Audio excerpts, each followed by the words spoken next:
Assalamualaikum dan salam sejahtera. Kalender jenayah edisi 15 November 2014.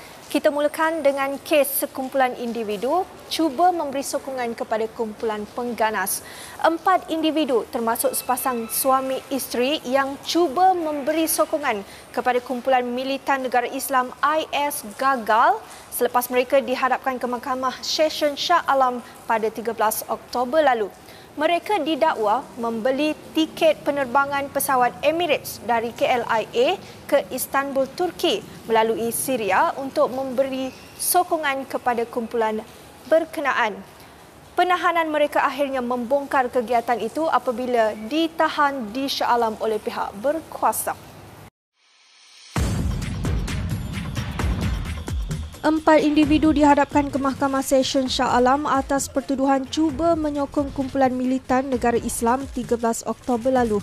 Tertuduh yang berusia lingkungan antara 24 hingga 48 tahun ditahan di sebuah restoran di Seksyen 7 pada jam 10.50 malam.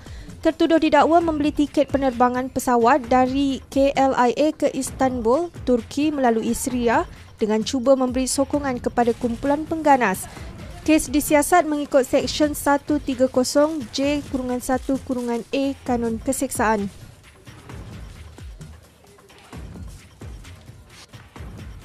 Seorang kontraktor mengaku tidak bersalah di Mahkamah Magistrate Bukit Mertajam, Pulau Pinang atas tuduhan pecah amanah membabitkan RM1 juta Disember tahun lalu.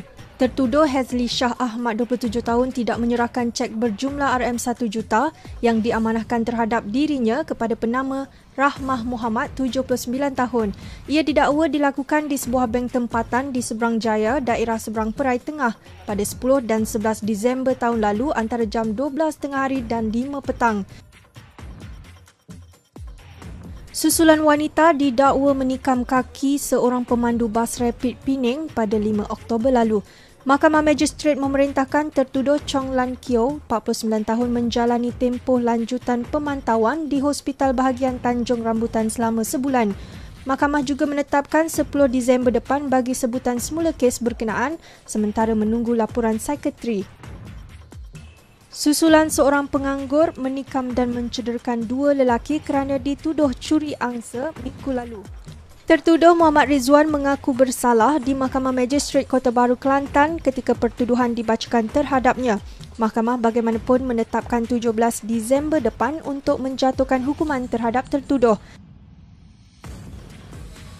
3 individu dihadapkan ke Mahkamah Session Johor Bahru atas tuduhan menyimpan lebih 190,000 liter minyak diesel dalam sebuah kapal 3 bulan lalu. Bagaimanapun, ketiga-tiga mereka mengaku tidak bersalah selepas pertuduhan dibacakan. Tertuduh berusia lingkungan 36 hingga 50 tahun didakwa menyimpan diesel berkenaan di dalam sebuah kapal di perairan Tanjung Piai, Pontian pada jam 11.30 pagi 22 Ogos lalu. Sanggup kerugian lebih RM10,000 untuk menyeludup senjata tiruan dari Amerika Syarikat. Itu tindakan seorang lelaki tempatan yang membatalkan penghantaran bahan berkenaan menerusi email ke syarikat penghantaran ekspres di KLIA selepas menyedari kegiatannya dihidu pihak berkuasa. Bagaimanapun, polis kini giat mengesan pemilik email berkenaan untuk siasatan lanjut. Suspek dikatakan menyamar sebagai Inspektor Vijay. Tindakan itu termasuklah untuk mengikis wang 2 wanita membabitkan nilai sebanyak RM28,000. Bagaimanapun taktik licik seorang lelaki warga Myanmar berjaya dipatahkan apabila diberkas polis dan siasatan polis mendapati suspek sudah menjalankan kegiatan itu sejak setahun lalu dan dalam tempoh itu juga 5 wanita sudah menjadi mangsa penipuan selain mangsa tempat pemuas nafsu sebelum diugut untuk menyebarkan video seks mangsa bagi mendapatkan habuan. Polis mengesahkan lelaki itu telah mengikis wang 2 wanita membabitkan kerugian bernilai RM28,000. Ketua Polis Daerah Timur Laut, Asisten Komisioner Mio Faridalat Rash Wahid mengesahkan demikian dan penyamaran itu sudah dilakukan sejak setahun lalu. Polis turut merampas pelbagai barangan termasuk uniform polis, wang tunai lebih RM1,000 dan telefon bimbit. Kegiatan sindiket curi kabel di kawasan barat daya Pulau Pinang hampir lumpuh apabila polis menyerbu sebuah rumah setinggan yang dijadikan sebagai stor penyimpanan barang lusuh di Sungai Nibung Kecil Bayan Lepas. Dalam serbuan jam 12 tengah hari itu, polis merampas 200 kg kabel bernilai RM10,000 dan menahan dua lelaki berusia 32 dan 30 tahun bagi membantu siasatan. Ketua Polis Daerah Barat Daya Superintenden Lai Fahin berkata ketika serbuan, dua suspek berkenaan sedang membakar kabel bagi mengeluarkan tembaga yang kemudian akan dijual dengan harga 2 kali ganda.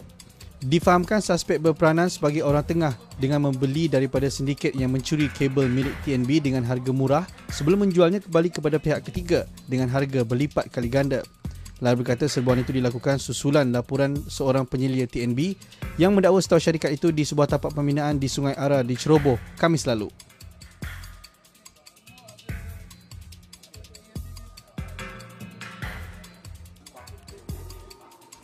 Tindakan seorang lelaki menyeludup senjata tiruan tumpah selepas polis merampas 6 senjata tiruan itu dalam serbuan di syarikat penghantaran ekspres FedEx di kargo lapangan terbang antarabangsa Kuala Lumpur. Serbuan jam 11.30 pagi itu, 6 senjata itu masing-masing berharga RM1,000 bagi setiap senapang dan RM840 bagi setiap pistol. Pengarah Kastam KLIA, Datuk Cik Omar Cik Lim mengesahkan demikian dan pihaknya kini giat memburu suspek termasuk menjalin kerjasama dengan PDRM. Rahsia dua lelaki melarikan diri ketika cuba diperiksa polis di Lebuh Alor Gajah Melaka Tengah Jasin awal bulan lalu membongkar perbuatan mereka memiliki senapang angin dan peluru. Dalam kejadian jam 1.40 petang 4 November lalu itu, dua lelaki berusia 28 dan 32 tahun yang menaiki perotan Iswara itu cuba melarikan diri ke arah kebun kelapa sawit berdekatan sebaik dihampiri anggota polis. Ketua Polis Daerah Jasin, Deputi Superintenden Muhammad Nur Hishamuddin Hashim berkata pemandu kereta berusia 32 tahun itu bagaimanapun berjaya diberkas manakala rakannya memboloskan diri ke dalam ladang kelapa sawit.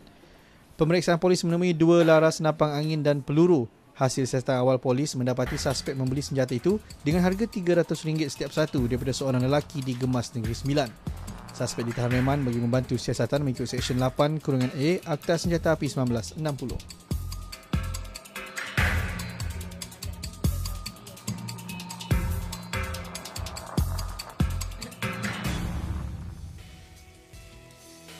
Sekian dulu untuk paparan kalender jenayah edisi minggu ini. Diharapkan anda terus setia melayari laman web Harian Metro dan juga saluran YouTube bagi mendapatkan lebih banyak informasi, berita dan juga video menarik yang kami kongsikan sepanjang minggu ini. Dengan itu, saya Nur Huda Kosnon bersama kru penerbitan kalender jenayah mengucapkan selamat berhujung minggu. Sehingga jumpa lagi. Assalamualaikum dan salam sejahtera.